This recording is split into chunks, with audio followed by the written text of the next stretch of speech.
Good morning all. तर मी ती थाळी ओपन केली. त्याच्यामध्ये मला 2 रोटीज मिळालेले आहेत, राईस मिळाला आहे, पालकची भाजी मी त्यांनी ऑप्शन दिला होता, त्यामध्ये मी पालकची भाजी दिली, वरण दिलेलं आहे, मासवडीचा थाळी आहे, मासवडीचा रस्सा दिलेला आहे. क्वांटिटी 2 माणसाला पुरेल एवढी क्वांटिटी आहे. चपातीची साईज पण मोठी आहे आणि मी आता जस्ट थाळीमध्ये जेवढं लागेल मला तेच तोच क्वांटिटी मी घेतलेली आहे. त्याच्यामुळे थाळीमध्ये तुम्हाला थोडं दिसतंय, बाकीचं अजून शिल्लक आहे, ते पण तुम्हाला मी दाखवतो.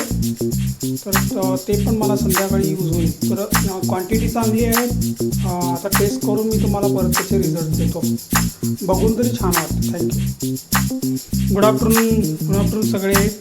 मी आता जस्ट टॉईंग ॲपवरून मी थाळी मागवले. 141 रुपीजची थाळी आहे. त्याच्यामध्ये 8 रुपीज गव्हर्नमेंट टॅक्सेस ॲड करून 148ला मिळाली आणि 50 रुपीज पेटीएमचं कॅशबॅक मिळाला.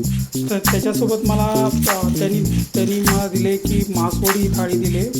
त्याच्यामध्ये त्यांनी मला पालक भाजी दिली, मासवडी दिले, रोटी दिले आणि जिरा राईस दिला आहे. तर मी ही थाळी तुमच्यासमोर आता जस्ट पॅकेट ओपन करायचे आहेत. तर मी जस्ट ओपन करून तुम्हाला शेअर करतो. थँक्यू.